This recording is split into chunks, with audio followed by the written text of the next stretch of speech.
4-1 up on Iron Matrizi. We'll give you all of the scores in between racks, as we always do. Now, though, it's time to lag for who gets to break.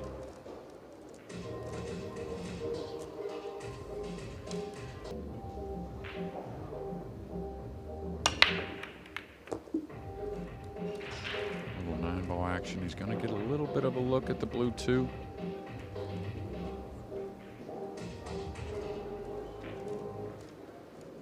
A lot of kisses on the rack. You could see the balls kind of stay on the bottom end.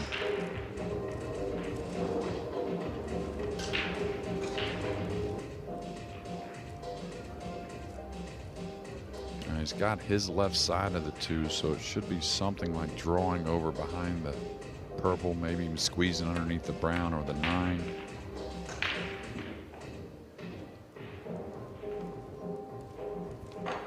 Let me tell you, straight out of the gate, that's a really effective hook. Yeah, and Filler takes pride in improving, going to the rail first, kicking at the ball, but I think it's going to be the jump cue here. SIEKKINEN has cut off a lot of the rails trying to get at the blue 2.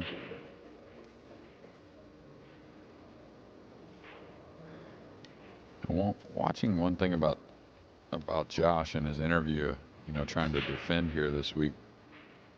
One thing about him that makes it to where he never loses focus, in my opinion anyways, is he just likes hitting the ball well. You know, every shot is a challenge to him.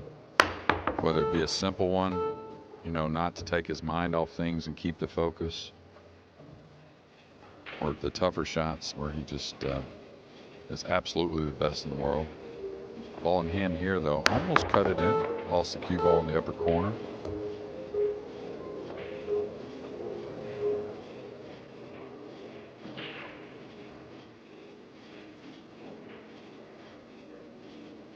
Now he's got ball in hand, but I don't think he tries to get any short side on the red 3. I think it'll be some kind of 3-way combination.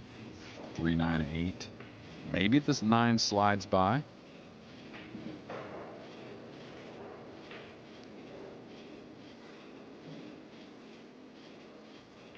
And this is the type of shot you could actually miss the 8, believe it or not.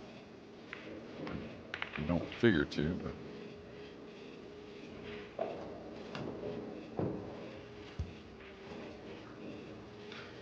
Funny old rack, isn't it? But that's the great joy of 9-ball. Every rack is an individual entity.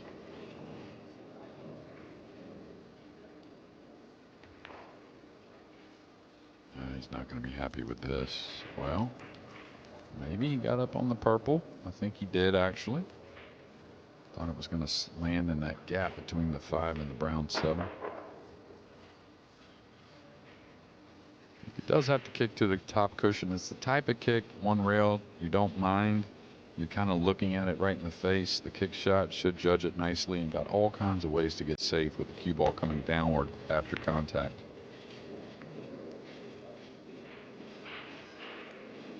There's one of those heating balls that did get it in the way.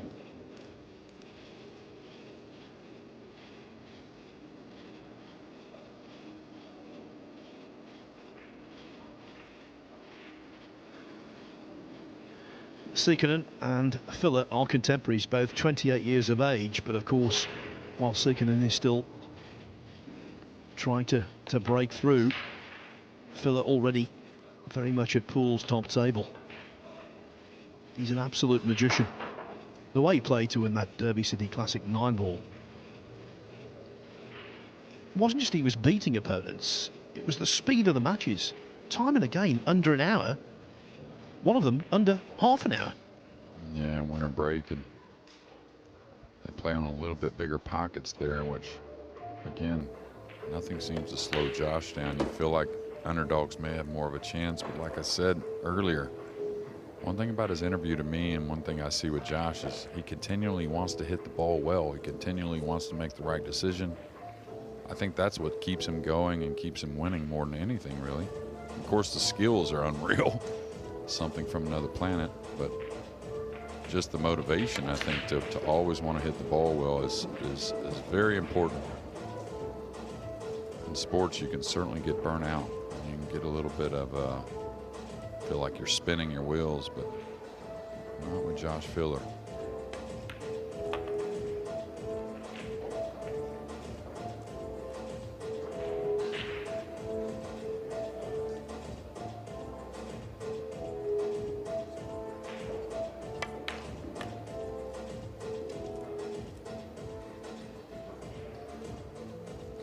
And when he's in,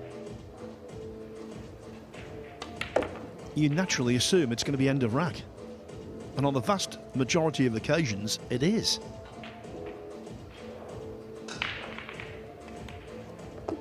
The defending...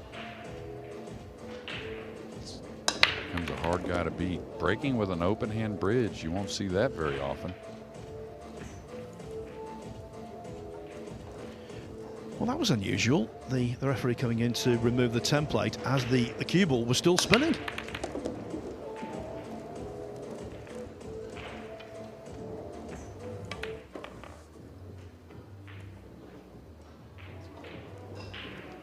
You talked about the Derby City Classic, and we saw the win he had in this final on the opener here. It was 13-1 against Naoki Oi. But if you look at the scores from last year, of course, that being the most lopsided against a great player in the final, that's something special. But all the scores were lopsided with Josh Filler's matches. I think the closest, did someone get to 6, I think, last year? Maybe that was the highest one. Yeah, Piers Labutis and Wojciech Szewczyk got to 6 in the quarterfinals and semi-finals respectively. But in the last 16, he beat Jason Shaw 10-4. Yeah, got a little funny here. He can slide over and take the cut. It is thin. I don't know if he can pinch past the side. That's kind of what he's looking at now. Now he's looking, can I follow by the 7 to come 2 cushions? This is a sweet shot. Just a little bounce off the 5 makes him avoid the brown.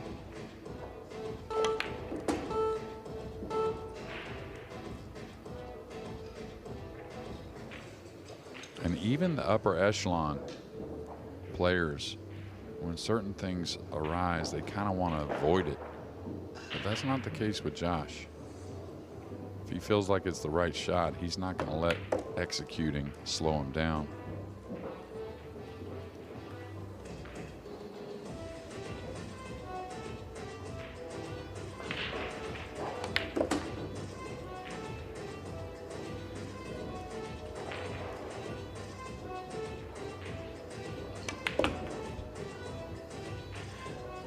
Number 8 in the world 9-ball tour rankings, but of course you know there's potential to go much higher than that with a full schedule.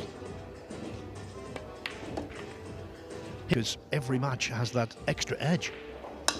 Yeah, and I think it leans, 9-ball. Well, this is what we'd like to see, the long ones, even though he's going to make this look like a hanger just because he's got to stop the cue ball, but doesn't have to work the cue ball much at all. But I think also it really helps you if you're, keeping that ranking, right? Because you're not going to have to play, or most likely anyways, not going to have to play a higher seed to qualify, even if you take a loss. Rare miss.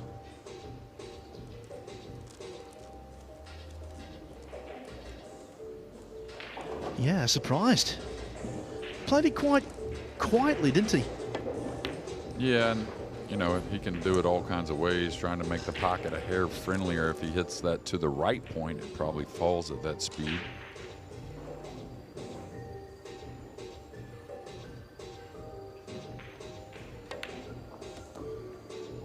Nice opener. He's going to have to work the cue ball a little bit. The 3's a hair odd on the left rail. Another thing about Josh that I've seen from the out, from the first time I took a look at him, I think it was 2016, I believe it was, the last time SVB won the U.S. Open. It was at the U.S. Open. Josh Filler put SVB on the one-loss side, and Shane came back through like he has done before and won the tournament. But what I was getting at is a lot of players, they kind of tweak things and change things a little bit. I've never seen Josh, that I've noticed anyway, change anything about his game as far as his technique and the way he hits the ball. I think for a little while his bridge got a little long. He carries a little bit of a longer bridge, and he kind of tidied that up a bit. But all he tries to do is to keep making what he has stronger. And probably what's gotten the best through the years is his brain. I would say more than anything. Cued that one nicely down the long rail. And so from here, SIEKKINEN should get off the mark.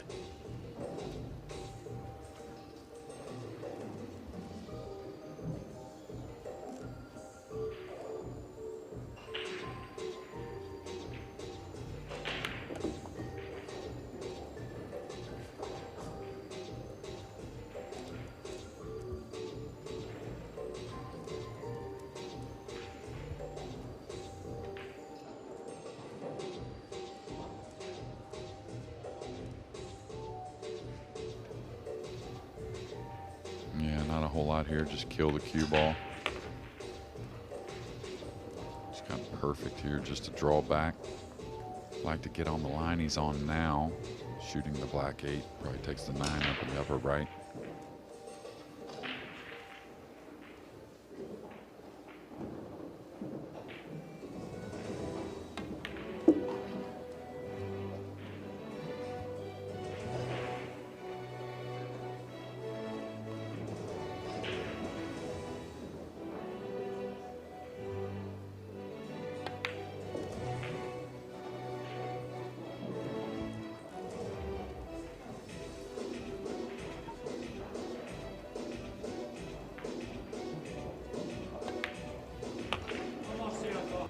And it wasn't a flippant comment, it was just the truth.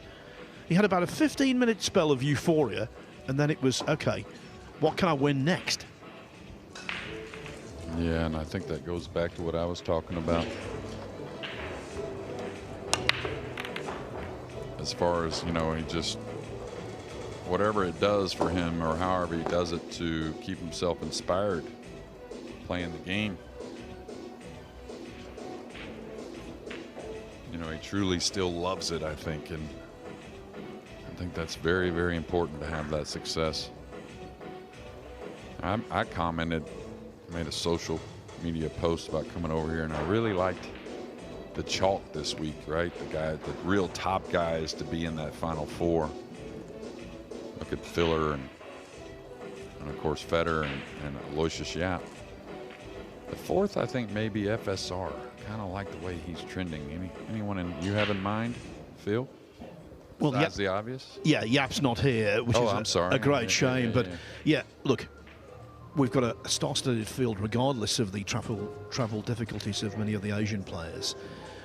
But I think pool enthusiasts, yeah, there's lots and lots of permutations. But we would love to see a FILLER Gorst final, wouldn't we? That would be the icing on the cake.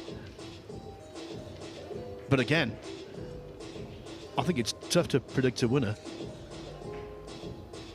Yeah, FSR, he's due, no doubt about that. Yeah, I've just been around him a little bit lately, and at the PLP, I really liked the way he was trending and the things he was taking on mentally. Thought Vegas was a good trip for him, even though he wanted more success. I just kind of feel like he'll be in there.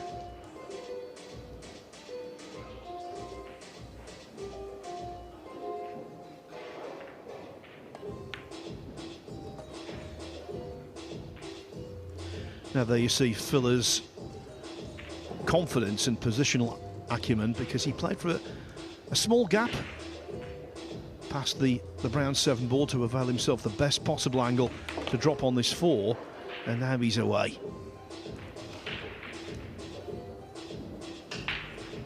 Yeah, I wonder if he'll use the 9 here. Could avoid it if he wants.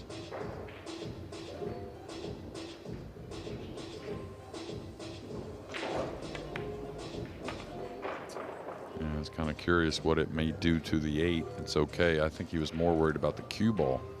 If that ball falls on the rail, it could be problems.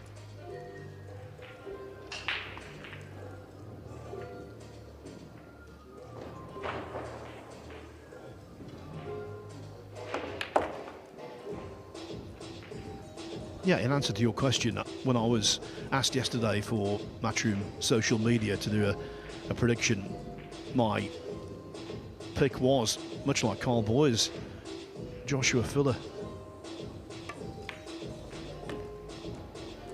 Not exactly a wild stab. Yeah, y'all don't fish too far from the shore, we say, Phil.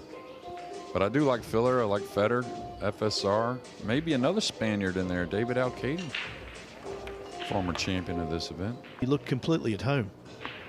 Yeah, and funny thing is, I feel like he didn't get enough time at the table in that Mosconi, but the time he did have was pretty solid. And of course, the other debutant ended up the Mosconi MVP.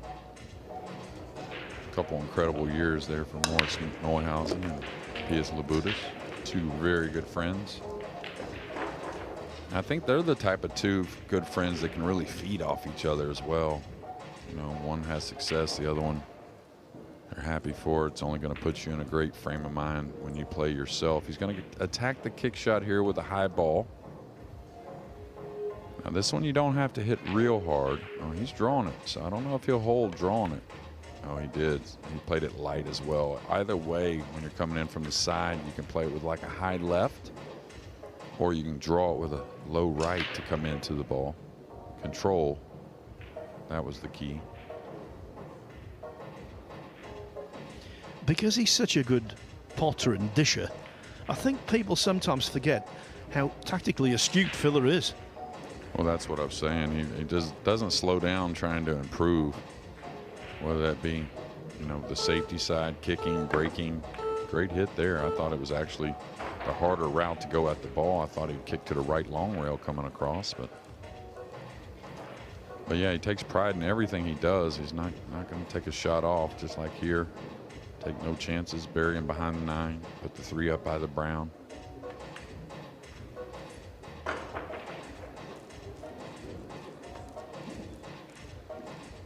Hard as nails.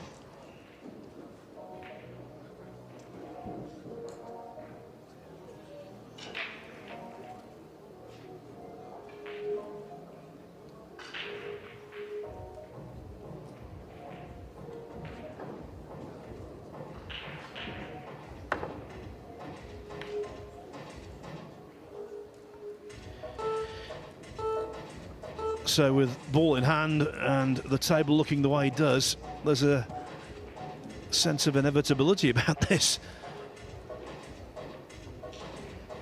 Yeah, you could see him with ball in hand there, really sizing up how he wants to play the purple. Once he gets on that ball, everything opens up into 6, 7, 8, 9 on the right side. Just make sure you can reach this. That's the main thing. That being the pink here in a moment.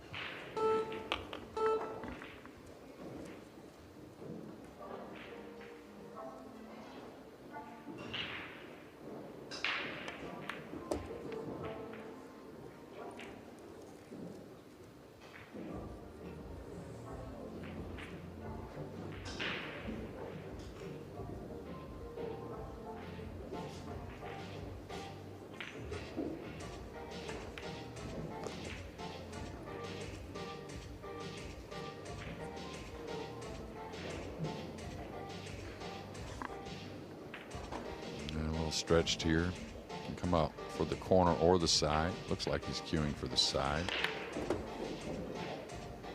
A little light, should be all right. Maybe 3 rails for the 8. And when you play Josh, he's going to draw the cue ball. Doesn't want to contend with the 9. Or any of these great players, and really to win matches out here on the World Diamond Bowl Tour, you feel like you're going to have to run some racks. But especially to beat the likes of Filler and Federer and big names.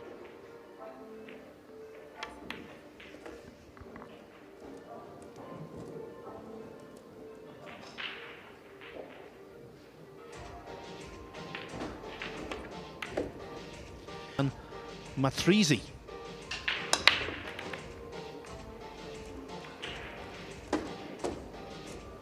Oh, that's unfair. Yeah, it looked like not the best break. One hit early of the side. Looked like the cue ball was maybe a little thin.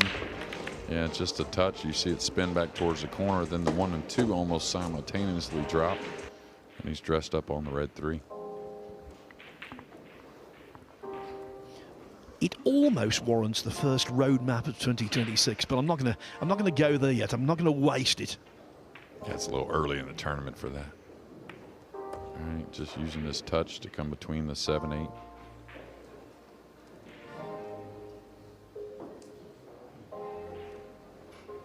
Looks like he's going to get into this. Draw the cue ball one rail over, kind of where he's standing now.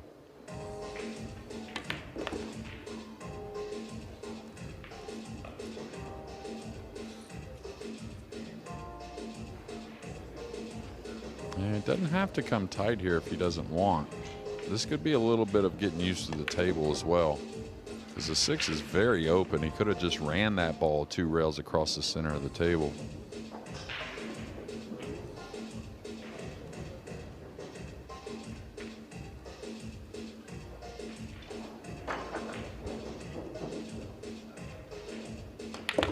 And this is for his second breaking run of the match, I believe. But if Filler, that's the opposite.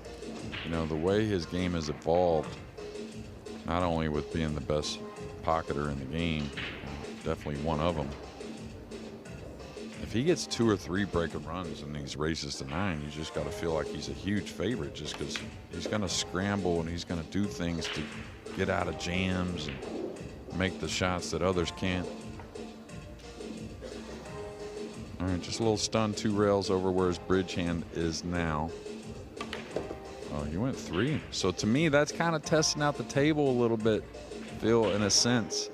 I don't know if he goes 3 rails there in the finals right there. He may just lay up by the right middle.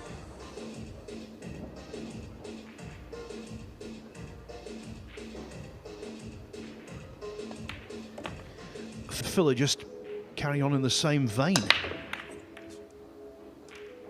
Yeah, he's going to make the 1 in the corner again. Reminds me of the Mosconi a few times when I was pulling hard for the other side, where the Euros would miss the 1 in the side, but did go 1 rail in the corner. You could hear a little grimace from Filler, did catch it thin again. And again, I've never really seen him break with the open hand bridge. Obviously, he likes it, what he's been doing practicing with it, but just wonder if he picks up the speed. A lot of times the loop bridge is what the players like. Tricky little shot here. He doesn't want to force this out too much and maybe miss the 3, so he's going to have to work the ball from the pink to the purple 5 here in a moment.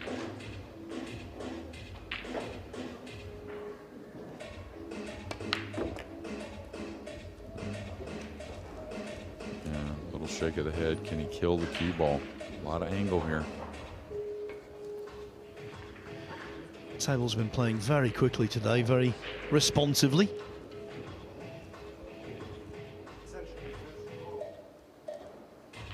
Yeah, his first real tricky shot here of the match. Don't know if the 5 passes the 8 in the lower right. SIEKKINEN just praying for an opportunity. That's what I was wondering, if he could go back and forth off that angle, and it's just enough.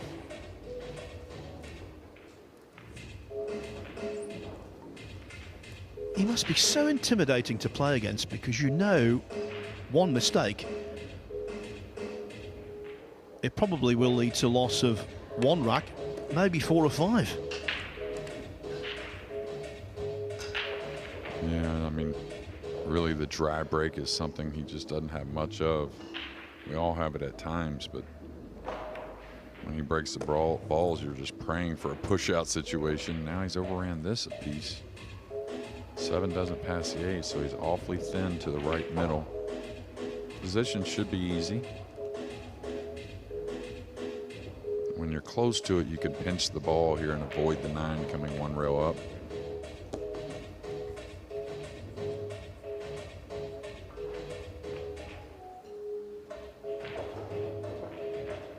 I know I always say it's kind of apples and oranges, snooker and pool, but you done a lot of snooker. Phil, is there anyone really that much better pocketing a pool ball? Or and SIEKKINEN, you know, hasn't really got a chance to really get his arm going that much. Did clean up 1 rack, had a few little safety battles, but it's just 2 breaking runs and it's 6-1, and that's just what I mean. He gets 2 or 3 breaking runs in a match, he just knows how to win games otherwise. You know, even when he's an underdog in a game, he can pull things out. This one will have a little thump.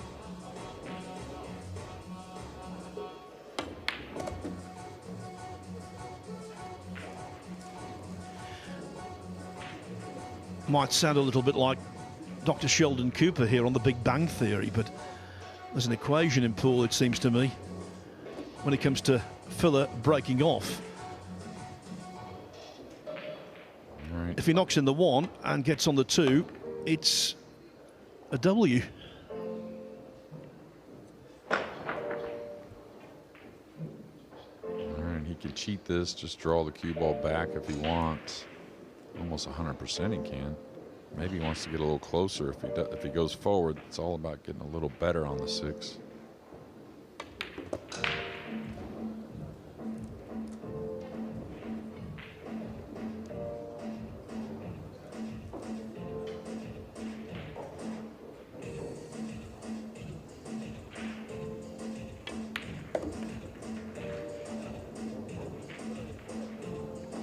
Seems to me, Jeremy, of course he wants to connect the dots every rack if possible, but when he's got to play with English, he actually loves the challenge and the creativity of it. Yeah, and like all the greats, gets a lot out of whatever he does, so doesn't get too far off the center unless very necessary. I don't know how much you've gotten to talk to Arsene much. Oh, 9 ball to get to the hill. Quick one. And if you notice, he picked up the pace with that open hand bridge break shot. I've used this word before, I'll say it again. It's just unfair. JANI SIEKKINEN. Your opinion as far as Arsene? Yeah, he's being able to put a lot more pace and see all the side spin on the cue ball. So this is not by accident. This is something he's worked on. It's something he truly likes. You can see him cueing way on the right side of the ball. But I was going to ask, after that breakout year of Arsene's last year, and not really knowing him as well, is he the type to put too much pressure on himself moving into 2026, or is he maybe just the perfect type to just go about his business? I think he's the second, the latter. I think he genuinely believes he's better than anyone and he can do wonderful things. I think he's going to have a big year. Well, I kind of feel like he's a guy that puts in all the time needed away from the tournaments as well. Going for this bank, it looks like. Yeah, cue ball acted really funny there. Don't know if we'll get a replay, but he arced it with a lot of top spin. Kind of killed out of the corner. Watch the cue ball. He's trying to draw it and then spin it back up. He's just trying to take the long shot on the red 3. Well, JANI, you ain't got to do much, but at least you're at the table. Does he run into the purple here? Oh, he's missed the 2. Yeah, he came to the table to shout of encouragement, but when you've been kept cold for such a lengthy period, it is very difficult. And if those were my buddies doing that, that would be more of like a needle a little bit. Having a little fun with it. Is he going to squeak by perfectly? Yes, he is. Doesn't have the bottom of the cue ball, though, so may have to go forward all the way up and down for the pink in the lower left.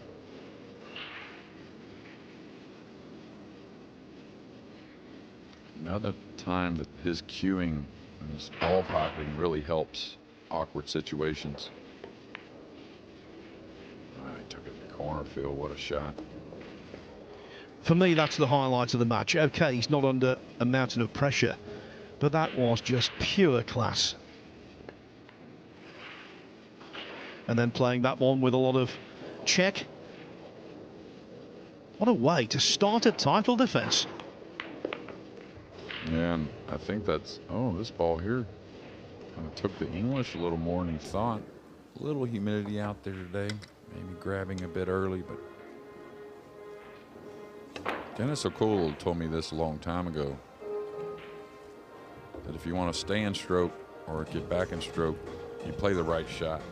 And I think that's another thing that keeps Filler moving forward, is he really doesn't, I mean, back down much or try to change what he's going to do.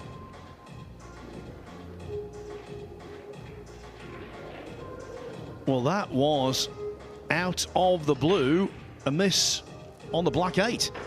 Out of the blue. Yeah, just drove it into that long rail a little bit.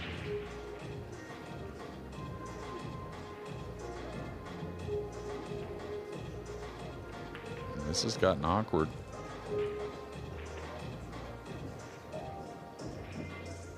It's the type of shot, especially cueing over a ball. You don't want to hit much of this. Cue ball could get away. I was about to say, because he wants to play it so thin and he wants to play right English, he could whiff this ball.